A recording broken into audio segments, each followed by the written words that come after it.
stopped to think that one of the most beautiful seasons that we experience, which is autumn, it's my favorite season, is the one where everything is dying.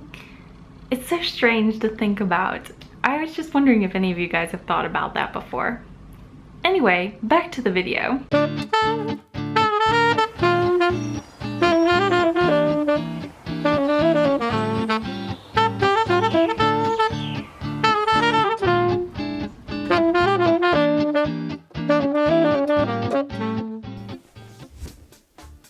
Hello there, my fellow Misfitians, and welcome to another episode of How to Watercolor, where I teach you tips and tricks as well as tutorials of how to watercolor.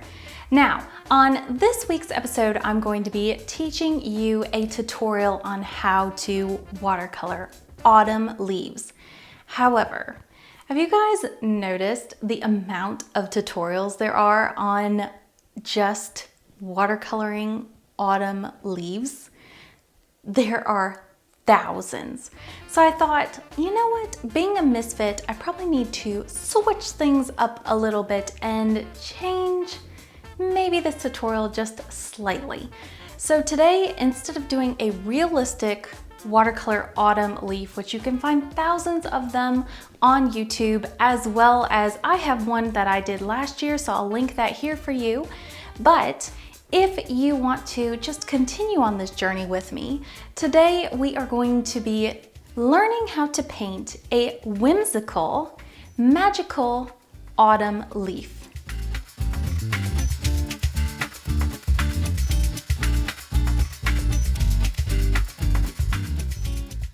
All right, in order to paint our whimsical magical autumn leaf, we're going to need a couple of supplies. And these are the supplies that I recommend you use.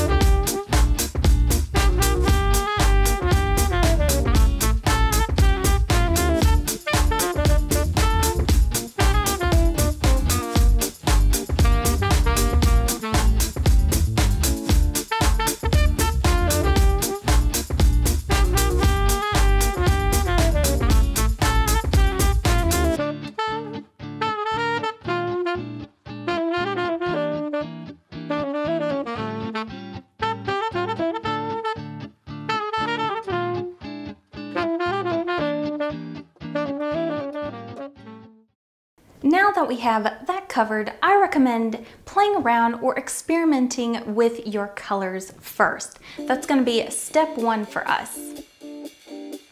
The very first thing that you're going to want to do is play around with your paints on a scrap piece of paper.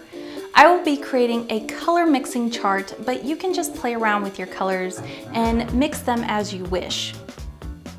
The goal for this step is to find 3 to 6 colors that mix well together and basically avoid muddying your color schemes. Since we are going to be working with wet and wet technique for pretty much a good amount of time with this autumn leaf, I highly recommend that you play around with your paints first to make sure they're not going to muddy or create strange little effects together. That's the reason why we started with just experimenting with your paints before we even start painting our leaf. Step number 2 is setting up your palette. I recommend putting your 2 paints directly onto a glass plate. The reason for this is I want a large area to mix my colors on, as well as I want to use my colors straight from the tube. Especially if you're using student grade paints, this is going to help keep those colors vibrant and easier to work with. Kind of think of it as you're cooking a recipe and you're getting all of your ingredients ready first. That's what we're doing with our palette. We're getting all of our necessary ingredients, which would be a very vibrant color right out of the tube and also a watered down puddle version of that color ready to use so we don't have to think about it while we're working wet and wet. Okay, step number 3, we are officially at the paint away step. This is where we're going to start actually painting our autumn leaf. I'm sure you're thinking, whoa, Carrie, finally. Yes, we are finally going to be painting our autumn leaf now. What I recommend doing is starting at the tip part and going ahead and taking one color and basically creating a nice flat wash in one section, basically where 2 veins meet against the stem. What you're going to do is paint section by section down this leaf. By doing it this way, you're going to ensure that just in case that paint dries faster than you were anticipating, you're going to have a line at the edge of that right where those veins are or the stem. So it's going to look like you purposely did it that way. This is just a preventative to keep mistakes from happening. Now, once you have laid that first initial color down, what I recommend is taking another color, either do a warmer color or a cooler color. It really depends on your preference and what you want your leaf to look like, and add it right next to that wet section. What's going to happen is those 2 colors are going to slightly mesh together and create a really cool gradient. This is a wet and wet technique. It's also known as blossoming. It's also known as blossoming, where you're allowing 2 colors to kind of merge together on the page and do whatever they wish. Just to give you a little bit of extra info on this, I like to add my cooler colors in areas where I would imagine there would be decay. So basically that Payne's gray or even that green gold color that I am using with my paints, I tend to put in areas where I think I might see decay in my leaf. By doing this, I'm creating just a little bit of an emphasis of where I think that decay would be. Step number 4, while you are continuing to paint your leaf, you need to add texture. Now, you're going to see plastic wrap in the video. I was thinking about doing 3 different types of texture, but then as I started playing around with the paint, I thought that 2 would do fine, so just kind of ignore that plastic wrap. But the 2 textures that I will be using today are salt and gold ink. Salt is one of those textures that watercolor is very well known for. However, as you are painting section by section, go ahead and sprinkle just a little bit of salt. If you do too much, you're going to lose the effect, and if you do too little, you won't see it at all. There's also a special moment with salt that you're going to have to kind of learn and figure out what works best for you.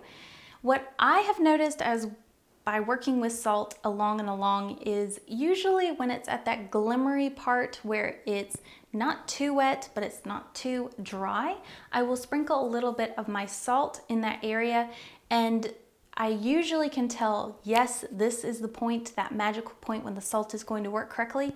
When the color is absorbed into the salt, so it kind of creates a little pellet of that color, whatever the salt touched, but at the same time, it's not ballooning into a full-on little raindrop around your salt. If you see a little raindrop around your salt, that probably means you're not going to see as strong of effect in that salt, because that salt immediately absorbed all the water and then couldn't absorb any more. So you're not really going to see much. But if you put it on too late and it's already dry, once again, the salt is not going to work and you're not going to see very much. So there's that magical area that you're going to have to look for and just experiment with on your own.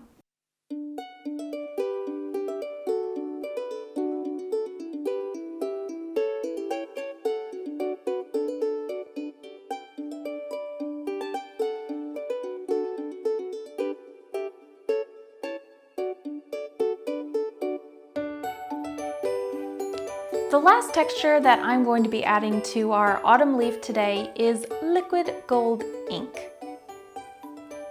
This texture is awesome for applying to those little mishap areas that you want to cover up. They create a nice gold fleck area and kind of give a little bit of a nod to, once again, decay. I think it's kind of cool using this gold ink to accent decay because it's kind of showing the beauty of the leaf, as well as noting that it is an autumn leaf that is changing colors. As you are painting with this gold ink, I highly recommend that you use a cheap brush. Do not use one of your watercolor brushes because this ink will act like a glue and kind of gollop and glob into your brushes, and you definitely don't want to have that with your watercolor brushes.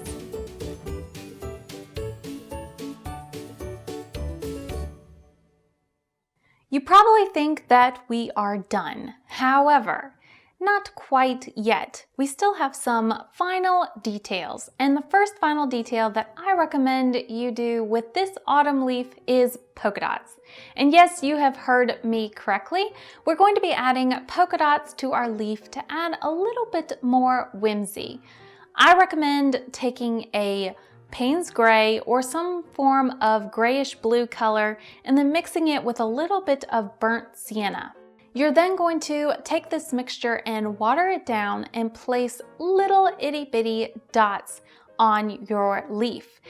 Then I recommend adding more medium-sized dots and larger dots.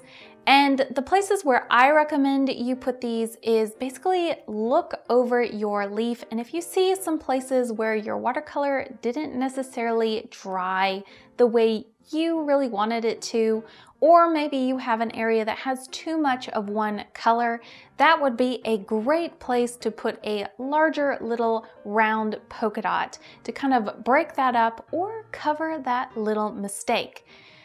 Then I recommend adding maybe 2 to 3 or even 5 smaller dots around that larger polka dot. You do not want to put an even amount of polka dots over your whole leaf. It's going to lose that more realistic feel. We're trying to add a little bit of whimsy to a kind of more realistic look and not make it cartoony. So don't add polka dots in an even pattern form all over your leaf. You're looking more to just have a widespread, uneven variety of sizes all over your leaf. Think of these polka dots as you taking an artistic bend or a creative bend of how you would illustrate decay on a real, live, natural autumn leaf that you would find outside. That is kind of the rule or the idea that I used to figure out where I actually wanted to put these polka dots. The next final detail that we are going to be adding is a little bit of glazing to your stem and your veins. Now, as you have layered these colors, these watercolor colors on top of one another, you have probably lost those pencil lines that were underneath showing your stem and your veins. So what we're going to do with a liner brush is, and that's basically the smallest brush that you have, is add those little lines back onto your leaf. And I recommend using the same mixture that you did for the polka dots. Once again, we're not trying to have a very thick layer of paint, but more of a watered down glazed color on top. The reason why we're doing this is because when you are seeing in nature your stem and your leaves, it doesn't look like a color on top of your leaf. Rather, it is a shadow or an indent on that leaf. And by glazing the color on top, that watery mixture, you're actually going to see some of the colors underneath, and it's going to make it look like an indent on your leaf like you would see out in nature, out in the real world. Finally, the last, very last detail that I recommend, and as you can tell, Teddy's starting to get bored, so let's hurry this up a little bit. The very last detail that I recommend you add to your leaf is a shadow. And I have kind of just trained my brain to see shadows always on the left side and the bottom. So my light source would basically be in the top right-hand corner. Kind of think of that's where your sun would be shining down. What I like to do is take a little bit of a watered down blue. I especially like doing this with my Payne's gray, and just adding a slight curved, kind of thicker glazed watered down line to my left and of my leaf, and also to those bottom little portions on the right. By doing this, you're immediately going to start to see your leaf actually popping out of the page, and it's going to look a lot more 3D. This is what is actually going to set your leaf apart and make it look really different and unique. It's going to give just an added layer of that realistic leaf, but then people, as they look at it, are going to see the polka dots and see the gold and see the whimsy, and they're going to be, wow, this is really different and really creative and artistic. It's going to look nothing like anything else you have seen out there. So that is your final detail. Once you're done, let it dry, and that's it. You can frame it in your house, or you can give it as a gift to a friend, or whatever else you would like to use this for. Now, before I go, I just want to say, if you feel intimidated or feel like you could not draw your own autumn leaf, please make sure to check out my Etsy shop. I'm going to be adding actually 4 templates of autumn leaves for you guys in different forms. There's a birch leaf and oak leaf. This is the exact one you're seeing me paint today. You're also going to see a maple leaf and one other leaf. I can't remember what it was, but all 4 of those will be at my Etsy shop, and you will be able to purchase those and trace those if you desire to go ahead and paint an autumn leaf, but you're a little bit worried about the actual drawing process of getting that leaf down. So that is available to you. However, if you feel confident enough to draw your own leaf, go ahead and do that, and then use the tips that I gave you today to paint it in this whimsical, magical feel. So that is it, you guys. I hope you have enjoyed this tutorial. If you have, please make sure to give it a like. Make sure to subscribe so you know more tutorials that I will be putting out for you guys. And yeah, that's it. I will see you next time. Love you guys. Bye.